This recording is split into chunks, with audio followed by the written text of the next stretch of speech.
Ladies and gentlemen, what is up? We are back again. We are headed to the South region, continuing on our series, going through each region, splitting it up into 4 videos. Dill took the East, I took the West. Now we're going back to Dill for the South. Dill started out, man, Florida, and I don't even know, Dill. This is how much I am taking Florida in this game. Who is PV and Lehigh? Prairie View and Lehigh. Yep. Man, Uh, chalk it up, Florida, man.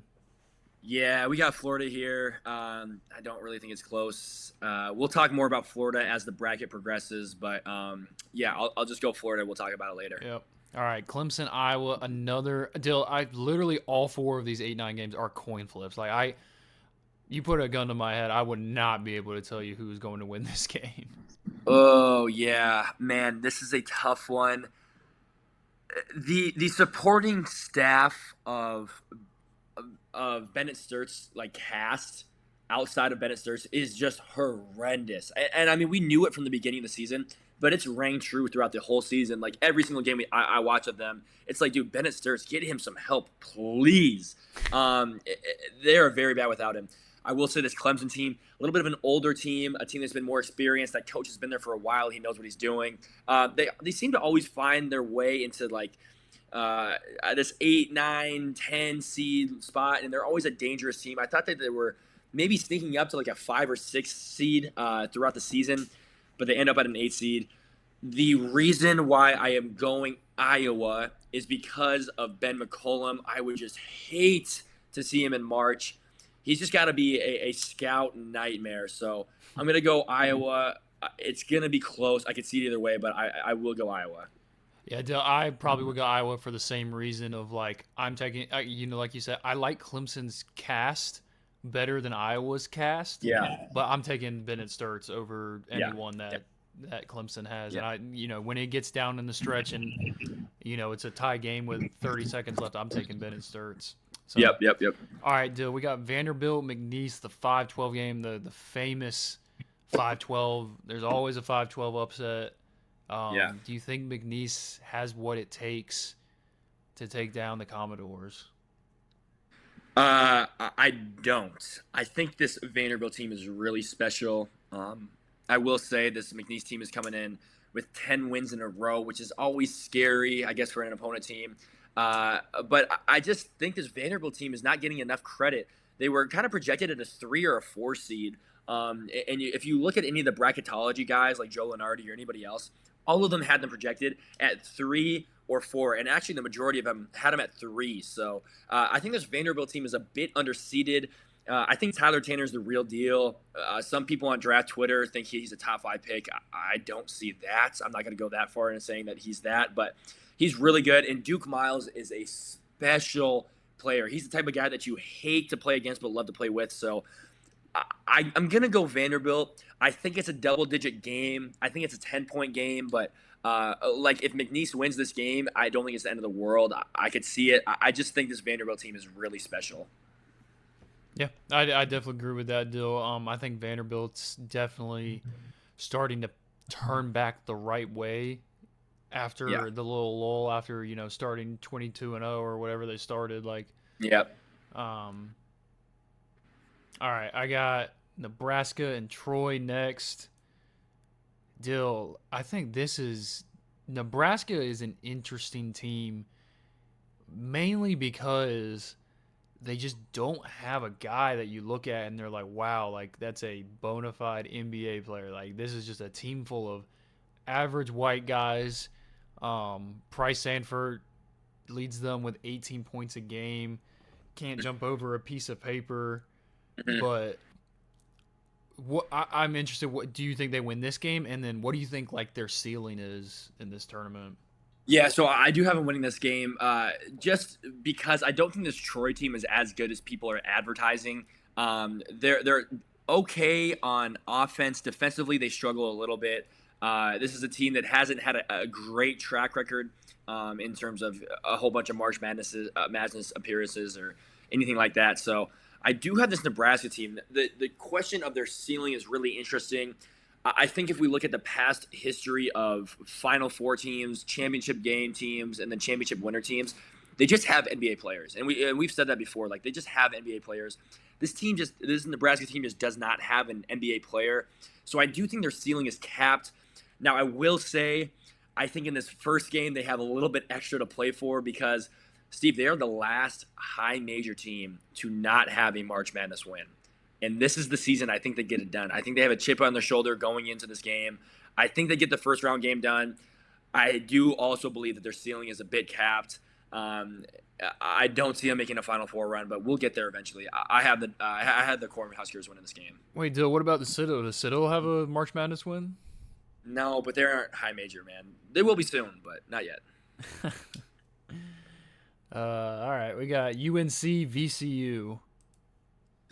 Steve, I actually think I'm going to spoil it. I think VCU wins this game by quite a margin. This VCU team has been very impressive all season. I think that this UNC team has really, really been struggling, really been hurting without Caleb Wilson. He's out for the season. It's unfortunate.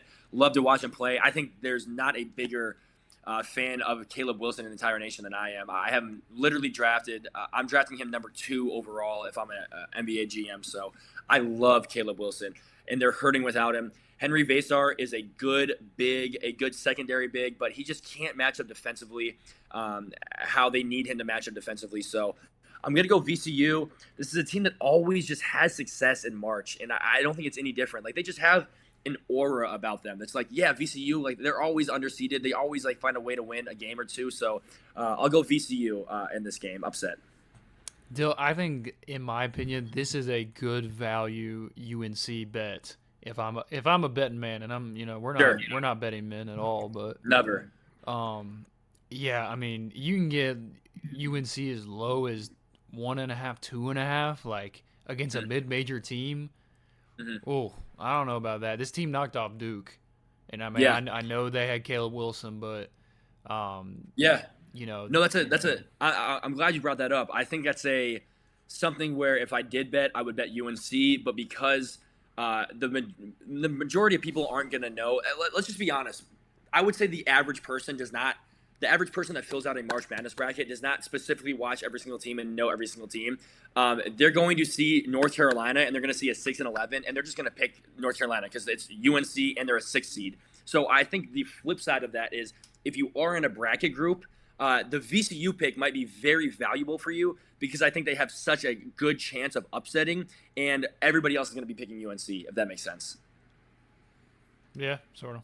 All right, you got VCU. Illinois Penn next.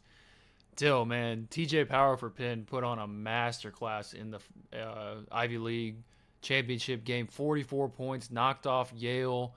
Do you think they got any chance against Illinois, though? I don't. I think this Illinois team is very special offensively, and I know that we say that defense wins championships, defense carries in March, but like to an extent, like if your offense is like breaking records historically, like that does also travel to an extent. Like even your off nights are still like well above average games for the normal team. So I'll go Illinois. I didn't put much thought into this just because I think this Illinois team is really special. But shout out to TJ Powers, man. What a game. Yeah, I'll tell you what about Illinois too. I think they just got so many different pieces. Like Keaton Wagler, like leads them, but man, they got a lot of different guys that can score. Yeah, they do. Them. They do. All right, St. Mary's, Texas A&M. This is another case of like last year talking about St. Mary's. I mean, St. Mary's is a slow playing team. They played Alabama last year. It was the whole talk about fast versus slow and like what will win in the end. And everyone always says slow will win, but Texas A&M, a fast paced team, like another clash. Like, what do you think? Dude, we are very far from political people on this podcast. That's not what we do. We don't do politics. And to be quite frank, I hate politics. But I did see something on Twitter, and it was a picture of Joe Biden. And the caption said, every single time St. Mary sees a team that is fast and can jump. And then it was a picture of Joe Biden looking very confused. And that just rings very true to me. The St. Mary's team plays extremely slow. And it's buckyball, man. He coined it himself, buckyball. They are the talk of the town. Yeah, Slow's supposed to win, and I do think that rings true here. The St. Mary's team is just, I feel like they're always underrated because the WCC just doesn't have a ton of firepower outside of the top 2 or 3 teams each year. So I always feel like St. Mary's and Santa Clara fall under the radar. I'm going to give the edge to St. Mary's here. I think Slow wins. I think Bucky cannot get it done his first time, like a lot of first-year head coaches, but he'll be back. I like this Texas A&M team, and I would not be surprised if they're a much higher seed next year, but they don't get it done this year. Yeah. All right. Houston, Idaho. I mean, this Houston team is so like upset proof. This would be the biggest, in my opinion. This would be the biggest upset of the first weekend. So I'll go Houston. I don't think Idaho stands a chance. I don't think their potatoes are holding up. All right, let's go back to the top. Florida versus Iowa. Yeah, I'll go Florida. I mean, talk about just if I'm a Florida big and we get matched up against Iowa, I'm literally licking my chops. Like I am just like foaming at the mouth if I'm Ruben Chenulu or Tommy Howe. Like I am just ecstatic to play this Iowa team. Their bigs are just going to run them out of the water. I got Florida by 20. All right, Vanderbilt, Nebraska. I think this is where the Nebraska magic runs out. I'm going to go Vanderbilt. This is a hot team, Steve. Vanderbilt's really good. Like I said, Duke Miles has really been special late. And I just think this is a team that can make a lot of noise, especially with their high-powered offense. I like Vanderbilt. And spoiler alert, I think that they have what it takes to continue to win in March after this game. All right, VCU, Illinois. Yeah, I think VCU runs into trouble here. Illinois is so good offensively. We just touched on it, and Keaton Wagler's really special. And like you said, Steve, you kind of took the words right out of my mouth there. They have so many weapons, man. If one guy gets shut down, the next guy's right up. So I'll go Illinois. All right, St. Mary's, Houston. I go Houston. Two similar playing styles, but I think Kelvin Sampson's team just does it better, and they just are the better version of St. Mary's. So I'll go Kelvin Sampson and the Houston Cougs. All right, Florida, Vanderbilt, a little rematch from the SEC semifinals where Vanderbilt came on top. Yeah. You think they can do it again? Steve, I think they can do it again. Oh. And I think they will do it again, Steve. I'm going Vanderbilt. They say it's really hard to beat a team 3 times, but Steve, they don't have to beat a team 3 times. They just have to beat a team twice. They already lost to Florida earlier in the year, and then they figured it out. They figured it out in the SEC conference. Kind of steamrolled them, man. They were up 20 at one point and just kind of blew them out of the water. I like the guard play a lot, and I'm going to keep hitting on it, man. I like this guard play a lot. They were 16-0 to start the season. I think they're finding their stride again.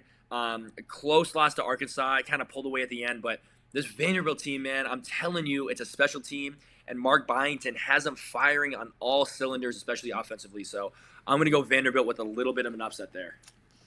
All right, Illinois, Houston. This is going to be a great game. Going to be a really good game, and two kind of clashes of play styles again. Is it the high-powered offense that wins, or is it the stifling defense that wins? I think this is a coin flip game. We talk about 8-9s. I feel very similar to this game. If Illinois gets hot, there's no stopping them. But if I had to bet, if I had to put my life on the line for a coach, and it's Kelvin Sampson in one hand and Brad Underwood in the other hand, and I had to put my life on the line for one of these coaches, I'm going to go Kelvin Sampson. I just am. So I'll go Houston, narrowly escaping the clenches of Illinois. All right, Houston, Vanderbilt. Like I said, I like this Vanderbilt team. Steve, do you know where this game is being played at? I don't. Where is it being I'll played? give you a hint. It's being played in Houston, Steve. It is in their own backyard. I just don't see a way that Vanderbilt can even find a chance of beating Houston. They are a special team this year. I said it 3 months ago. I think there's 3 teams that can win it. I think it's Arizona, I think it's Duke, and I think it's Houston. And I'm going to stay true to that. My first Final Four pick was Duke. My second Final Four pick was Arizona. And my third final pick will be the Houston Cougars. I got them moving on to Indianapolis and playing Duke in the Final Four. Nice. I like these picks, Dill. I don't think I really have any that I disagree with in any sense. Other than maybe I think UNC wins, but Yeah. yeah, Dill, good picks. Appreciate y'all listening in. Tune into the next video. We'll cover the Midwest. I'll give my picks, and we'll go from there. So appreciate y'all listening in. Thanks, guys.